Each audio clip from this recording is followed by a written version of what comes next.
What's up YouTube, it's Sean here, and I'm here today to give you guys a review of the Air Jordan 1 Retro High OG in this Heritage colorway. Today's video, as always, is sponsored by the good people from Heffelux. Heffelux is my all-time favorite sneaker insoles, and they sell eTPU insoles, which essentially is the same material you'll find in Adidas Boost. So if you're looking to add some additional comfort inside your shoes, be sure to check out their website, which I've linked down below in the description box. You'll see they sell a variety of different insoles, so depending on the type of insole density and the cushioning setup you're looking for, you're going to find there's a suitable insole for everyone. So I've been a paying customer of Heffelux for years now, and to me, I personally find them to be very comfortable. So if you guys want to check them out and try a pair for yourself, be sure to use the code SEANGO at checkout and get 15% off your entire purchase. So this is the latest Air Jordan 1 colorway to release, and it's nicknamed the Heritage colorway, and for what reason, I honestly don't even know. But what I do know is this pair released earlier here in Canada on Nike.ca last month, and they're slated for a wider US release later on in May. So this pair retails for $170 US or 225 Canadian dollars, and the colorway for this shoe is white, university red, and black. So the first association that people were making about this shoe was, of course, the Travis Scott Fragment Air Jordan 1s. And for those that don't know, this color blocking style for both this and the Fragment Travises, this is based off of an actual Air Jordan 1 sample, which unfortunately was never released to the public. So maybe that's why it's nicknamed the Heritage colorway, or maybe because of its ties to the Chicago Air Jordan 1, but regardless, this is a brand new colorway.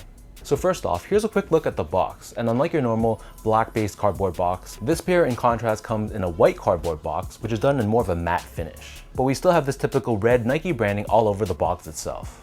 As for the shoe itself, so this is your classic Air Jordan 1 high construction. Diving straight into the details, the base layer of the shoe on the toe box, this is constructed out of a very tumbled red colored leather. Like all your other Air Jordan 1s, we have this perforated finish on the toe box, and then surrounding the front toe cap, we have this very smooth white colored leather. This same white leather covers the mid panel of the shoe, and it covers the eyelets as well. And then beneath this, stitched on the mid panel of both sides, we have the Nike swoosh done in this tumbled red leather once again. Surrounding the side flaps or wings of the shoe, we have more of that tumbled red leather, and then debossed on the lateral side only, we have the Air Jordan Wings logo, which is done in that shiny black colored finish. Above this, surrounding the ankle collar area, we have a very tumbled black colored leather, which feels pretty nice to the touch. And then finally, wrapping around the bottom of the heel, again we have that tumbled red leather. Turning our attention back to the front, so these come with 3 different lace options. The standard default lace is a flat black colored lace, but they also give you a secondary white colored lace and a third red lace as well. But for me, I like the contrast of the black laces, so I'm going to keep it as is. Underneath this, we have a white colored nylon tongue, and at the very top we have this tag with Nike Air branding done in black and red. So the inner collar, as usual, is pretty well padded, and it's lined in this black colored textile, which has a pretty silky and smooth feel to it in hand. As for the insoles, so this is a surprise change that I did not expect. So these actually come with a polyurethane lined insole, but unlike the normal polyurethane insoles that come with your typical Air Jordans, which are white based, this one in contrast is black colored. And according to Chris's review on Wear Testers, he had mentioned that the polyurethane in this shoe is actually a recycled polyurethane, so I couldn't verify that for myself, but take that as you will. So the upper of these Air Jordan 1s sits atop this solid rubber cup sole, which is painted in white, and encapsulated within this midsole but not visible to the eye, we have Nike Airsole technology for cushioning.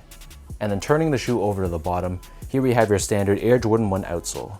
So this is constructed out of a university red colored rubber. We have the circular traction pattern on the forefoot, along with the Nike logo right in the middle. So that breaks down the look and the construction of these Heritage Air Jordan 1s. And for those wondering about sizing, to me these fit like most of your other Air Jordan 1s, so for most people watching, you should stick true to size.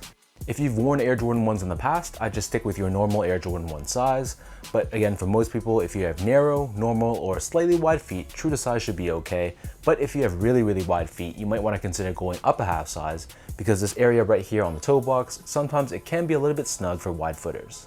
Next up, in terms of the comfort, so even with the inclusion of this polyurethane insole, honestly I couldn't really feel it too much. It feels pretty much like any of your other Air Jordan 1s. So with that said, it's going to feel very stable, very low to the ground, but the cushioning setup is pretty stiff, and there's not too much from a step and comfort perspective. However, for just an everyday casual use shoe, Jordan 1s are going to be perfectly fine. Finally, in terms of the overall quality and craftsmanship, so first off, from a material quality standpoint, I thought it was decent. I thought that the red and black leather that they use had a nice tumbled feel to it, and this leather felt above average for sure. But in contrast, the smooth white leather, while it definitely is genuine leather, I personally didn't find it to be as good of a quality leather as compared to the red and black leather, but I'd say this component specifically was pretty average. And in terms of the overall build and craftsmanship, so I thought the build on the upper of the shoes were pretty solid. I didn't notice any major flaws at all with my pair. However, on one shoe, the midsole slash outsole was a little bit warped as opposed to the other foot where it laid flat. And I know this is kind of common among Air Jordan 1s, but it's something that happened again with my pair.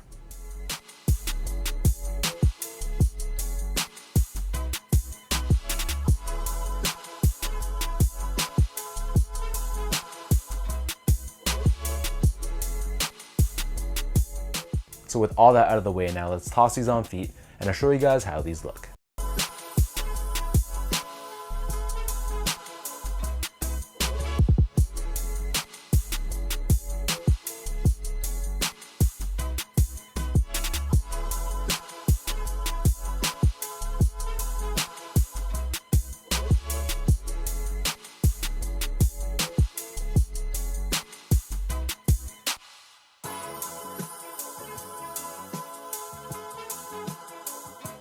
I think we're in a situation right now where there's just so many colorways of the Air Jordan 1, and I think finally the sneaker community has kind of had enough of this silhouette.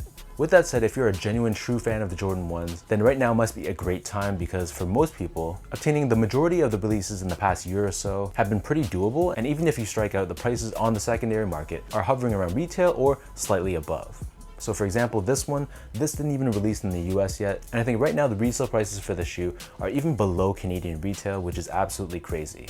Unbiasedly speaking though, I think this colorway is okay. I think in general, whether it's applied to the Travis Scott fragments or for this, it's not my color blocking of choice, but I think a red, black, and white Jordan 1 is hard to mess up, and I'd say it still looks decent on feet. So let me know in the comment section down below what you guys think about this Heritage Air Jordan 1. What are your overall thoughts on this specific colorway, and when these drop in the States later on this month, is this going to be a cop or a drop for you? If you guys like this video, be sure to like, comment, and subscribe to my channel if you haven't yet. You can follow me on Instagram at sgo8, check me out on Twitter at sean.go, and visit my website at seango.ca. So until next time, thank you so much for watching. Hopefully you guys enjoyed this video and hopefully it helped you in some way, and I'll catch you guys all in the next one.